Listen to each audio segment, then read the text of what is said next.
এখন সুপ্রিম কোর্টের গতকালের যে নির্দেশ, সেটা যদি ইলেকশন কমিশনকে ইমপ্লিমেন্ট করতে হয় নিশ্চিতভাবে চাপেই।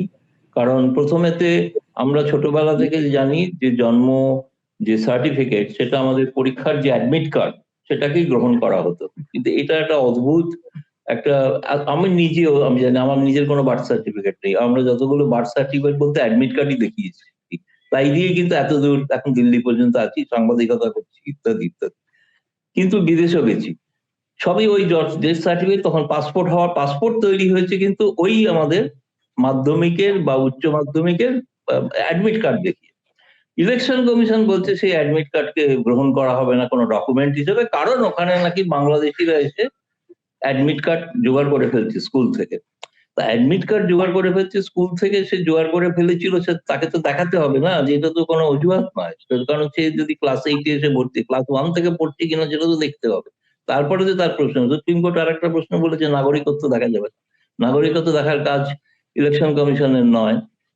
তৃতীয়ত যে ঘটনাটা ঘটছে ওখানে, প্রথমে 1,40,00,000 ভোটারের নাম বাদ গেল, সেইটা চাপে পড়ে যখন প্রবল আপত্তি উঠলো, তারপরে নেমে এলো এখন 94 লক্ষ নাম। এই 94 লক্ষ কারা, সেটা কিন্তু কমিশন জানাচ্ছে না। সুপ্রিম কোর্টের নির্দেশ হচ্ছে এই 94 লক্ষ যে নাম যাদের কাটা হয়েছে, প্রতিটি ব্লকে, প্রতিটি পঞ্চায়েতে, অফিসে এই তালিকা টাঙিয়ে দিতে হবে কারা বাদ গেল। ফলে যে মানুষ বাদ গেল সে মানুষ জানতে পারবে যে কোথায় তার নাম বাদ গেছে, তখন সে জানাতে পারবে যে কেন সে বাদ গেছে বা জানতে চাইবে। এই প্রক্রিয়াটাকে ইলেকশন কমিশন মানে উপেক্ষা করছিল, এবং অদ্ভুত ভাবে যে 5টা রাজ্যে এখন ভোট হবে, 5টা রাজ্যের মধ্যে একমাত্র আসামে তো হচ্ছে না স্পেশাল রিভিশন, আসাম ছাড়া অন্য যে 4টি রাজ্যে, সেখানে কোথাও এই ধরনের কোনো একমাত্র গোটা ইলেকশন কমিশনের একমাত্র ভোটার তালিকা সংশোধনের দায়িত্ব পড়েছে কেবলমাত্র পশ্চিমবঙ্গে। কিন্তু এইটা এরা যে, ফলে আমার যেটা মনে হয় রাজনৈতিক, অবভিয়াসলি তৃণমূল কংগ্রেস সব থেকে বেশি, এমনকি প্রথম দেখলাম আমি আজকেও গণশক্তি সিপিএম এর মাউথপিস, তার প্রথম পাতায় লেখা আছে একইভাবে কিন্তু সেলিম তার আপত্তি করেছে। অন্যভাবে আমি আজকে শুনলাম দিল্লিতে শ্রমিক মোর্চার বিজেপি সভাপতি, আমি উপস্থিত ছিলাম সেখানে, শুনলাম তার রিয়াকশন, তিনি অফিসিয়াল রিয়াকশন, ইলেকশন কমিশন যা করছে ঠিক করছে না। ইলেকশন তো তার অভিযোগ হচ্ছে ইলেকশন কমিশন তৃণমূল কংগ্রেসকে সাহায্য করছে, আর তৃণমূল কংগ্রেসের অভিযোগ হচ্ছে বা সিপিএম এর অভিযোগ হচ্ছে জেনুইন ভোটারকে বাদ দেওয়া হচ্ছে। ফলে এই বিষয়টা যে ইলেকশন কমিশনের কাজটা যে সঠিক হচ্ছে না, এবং তুমি দেখেছো যে যে ধরনের মানুষকে সেখানে ডেকে মানে তলব করে তার পরীক্ষা করা হচ্ছে, তার তথ্য জানতে চাওয়া হচ্ছে, তার মধ্যে অনেকেই আছে যে বৃদ্ধ, বৃদ্ধা, অসুস্থ, হুইল চেয়ারে লোক যাচ্ছে, যারা এমনকি অসুস্থ তাদেরকেও হুইল চেয়ারে গিয়ে সেখানে বলতে হচ্ছে। বেশ কিছু তো চাপে পড়ে খবর এসছে যে চাপে পড়ে বিএলও আত্মহত্যাও করেছে, এবং সংখ্যাটা প্রচুর, সংখ্যাটা বাড়ছে। ইলেকশন কমিশন, আগে তো কোভিড এ লোক মারা যেত, এখন স্পেশাল ভোটার লিস্ট রিভিশনে লোক মারা যাচ্ছে, তো অদ্ভুত কেস। আর এই বিষয়টাতে মানে প্রধানমন্ত্রী নরেন্দ্র মোদী, অমিত শাহ কারোর মাথা ব্যথা নেই। এতগুলো নিরীহ মানুষ তারা আত্মহত্যা করছেন, এই জিনিসটা তারা ভাবছে কি অন্ধ্রেতে আমরা দেখতাম তুলা চাষিরা আত্মহত্যা করত, তারা উপযুক্ত দাম না পেয়ে ঋণের বোঝায়। আর এটা ভোটার তালিকা রিভিশন করতে গিয়ে সরকারি কর্মচারী আত্মহত্যা করছে, এই ঘটনা তো ভারতে কখনো ঘটেনি, এই ঘটনা তো প্রথম ঘটছে।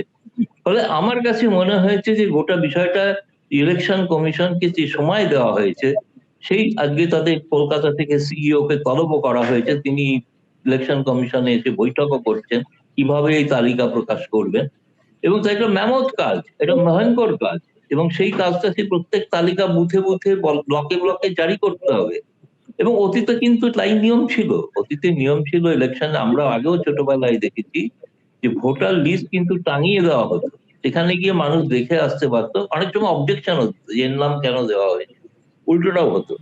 সেই প্রক্রিয়াটাকে ইলেকশন কমিশন একটা এমন একটা এক্সারসাইজ এখানে শুরু করেছেন। আর তুমি যদি শেষ কথা বলবো, রাজনৈতিক প্রতিক্রিয়া, যেসব বিএলও মারা গেছেন, যেসব মানুষ হেনস্থা হচ্ছেন, এরা যদি মমতা ব্যানার্জির সমর্থক নাও হয়ে থাকেন, এরা সকলে কিন্তু আজ মমতা ব্যানার্জির সমর্থক হয়ে গেছে, ভোটটা দেবেন কিন্তু ইলেকশন কমিশনের বিরুদ্ধে, এটা নিশ্চিত। যদি শেষ পর্যন্ত কোন এসআইআর প্রক্রিয়াটা ইলেকশন কমিশন স্থগিত করে দেয় কিনা, এবং বিজেপি বলেছে কিনা। এটা ঘটনা। আমি নিজে একটা মন্তব্য মনে হলো শুনলাম বিজেপি রাজ্য সভাপতি শ্রমিক ভট্টাচার্যের। উনি রীতিমতো স্লোগান দিয়ে বললেন, নো স্যার নো ভোট। মানে স্যার হবে না, ভোটও হবে না। মানে স্যার হলে ভোট হবে না। মানে উনি বলতে চাইছেন ইলেকশন, এবং জোর করে বললেন মিডিয়াকে যে ইলেকশন কমিশনের উচিত হচ্ছে পশ্চিমবঙ্গের ওই জ্ঞানেশ্বরকে প্রতিটি জেলায় জেলায় ঘুরতে হবে, ঘুরে দেখতে হবে, এসব করতে হবে। আর যদি 2 কোটি নোটিশের যে কথা বললেন, এটা যদি হয় তার মানে এসআইআর রিভিশনটা আর হবে না। কারণ বিজেপি, আমার মনে হয়েছে ভোটার বিজেপি রিভিশনের মাধ্যমে বিজেপির বহু ভোটারের নাম বাদ গিয়েছে। এবং যাদের বিজেপি বিশেষ করে ভরসা করতেন, সেই মতুয়া যারা বোধহয় এখনো রাস্তায় আন্দোলনের পথে, তাদের উপরে প্রধানমন্ত্রী থেকে শুরু করে কেউ কোনো প্রতিশ্রুতি দিলেন না যে তারা ভোট দিতে পারবেন কি পারবেন না। তো তাদের নাম তো ভোটার তালিকায় নেই, এই কারণে তাদের কাছে সেই ধরনের কোনো পরিচয়পত্র প্রমাণপত্র নেই যে প্রতিশ্রুতি দিয়ে তাদের বাংলাদেশ থেকে নিয়ে আসা হয়েছিল এখানে হিন্দু বলে। তার জন্য বহু বিজেপি বেশ কয়েকটা সিট জয়লাভও করেছে তাদের ভোটে, এবং একই সমস্যা কিন্তু রাজবংশীদের ক্ষেত্রে। সেক্ষেত্রেও কিন্তু বহু সময় রাজবংশীদের ভীষণ উত্তর পূর্ব ভারত থেকে নানা সময় জলপাইগুড়িতে আনাগোনা করেছেন। কোথাকার বাসিন্দা অরিজিনালি এ ব্যাপারে অনেক কিন্তু কনফিউশন আছে। তার যে জন্য যারা একটা গ্রেটার রাজবংশী এরিয়া রাজ্য গঠনের এসব দাবি টাবি তুলতেন আর কি, যেটা কুচবিহার থেকে শুরু করে আসামের একটা অংশ নিয়ে এবং বাংলার অংশ নিয়ে।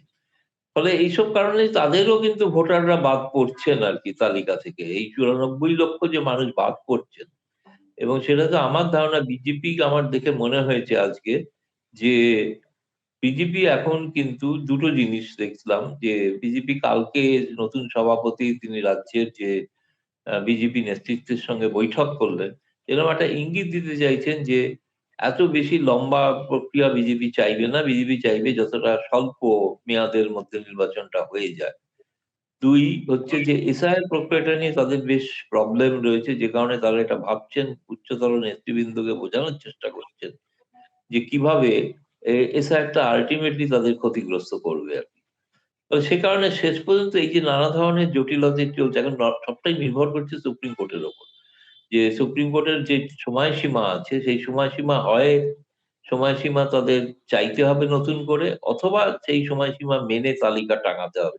সুপ্রিম কোর্টের নির্দেশ, তারা যদি ২ কোটি ভোটার তালিকা যদি দিয়েও দেন, প্রথম কথা বাদ দিয়েছিলেন তো ১ কোটি প্রথমে ৩০ লক্ষ মতো। তো সেটা নেমে এসছে ৯৪। সুপ্রিম কোর্ট জানতে চেয়েছে ৯৪ লক্ষ সম্পর্কে। সুপ্রিম কোর্ট তো ২ কোটি জানতে চাননি। সুতরাং জোর করে যদি চাপিয়ে দেন তাহলে সুপ্রিম কোর্টের অবমাননা করবে নির্বাচন কমিশন। ফলে সেই ৯৪ লক্ষেরই নাম কিন্তু জানাতে হবে নির্বাচন কমিশনের। যদি ২ কোটিও করেন তাহলে পিন পয়েন্ট করে দিতে হবে এই ৯৪ লক্ষ কার মধ্যে রয়েছে। ফলে আমার সেইজন্য গোটা প্রক্রিয়াটা নিয়ে একটা মনে হচ্ছে শেষ পর্যন্ত সত্যি, সত্যি এসআইআর প্রক্রিয়াটা পশ্চিমবঙ্গে স্থগিত না হয়ে যায়। এবং এরকম একটা জায়গায় কিন্তু পৌঁছচ্ছে, যেটা হলে কিন্তু তৃণমূল কংগ্রেসের পক্ষে একটা আরো বড় জয়। কারণ মামলাটা যেটা বললেন, ওই মামলাটা করেছেন কিন্তু তৃণমূল কংগ্রেস। মামলাটা কিন্তু অন্য বিরোধী দল বলতে কংগ্রেস বা সিপিএম কিন্তু মামলাটা করেনি। যে মামলার ভিত্তিতে সুপ্রিম কোর্ট রায় দিয়েছে তারা তাতে পার্টি হন। সুপ্রিম কোর্টের রায়কে সিপিএম স্বাগত জানিয়েছে। সেটা ঠিকই রায়টা হওয়ার পর। কিন্তু রায়টা হওয়ার আগের পুরো সম্পূর্ণ কৃতিত্বই কিন্তু তৃণমূল কংগ্রেসের। যদি শেষ পর্যন্ত বাতিল হয় তাহলে তার কৃতিত্বও পাবে তৃণমূল কংগ্রেস।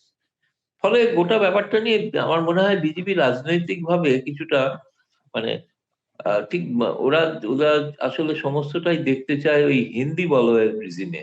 মানে সমস্ত পশ্চিমবঙ্গ যে সম্পূর্ণ একটা আলাদা কৃষ্টি, সংস্কৃতি, মানসিকতা একটা রাজ্য, এই সম্পর্কে তাদের কোনো ধারণা নেই। একেবারেই ধারণা নেই, এবং তার চেষ্টাও করেননি শেখার কোনো, বোঝার কোনো। সত্যি, সত্যি যদি পার্টি এখানে তৈরি করতে হয়, কেবলমাত্র কয়েকজন দলছুট নেতাকে নিয়ে পার্টি তৈরি করলেই পার্টি তৈরি হয় না। তারা আরএসএস এর বেশ কিছু নেতা আছেন, কিন্তু তারা সেই স্ট্রাকচারে উঠতে পারেননি যে তাদের মোকাবিলা করতে পারেন আরকি বর্তমানে শক্তিশালী, সাংগঠনিক শক্তিশালী তৃণমূল কংগ্রেসকে।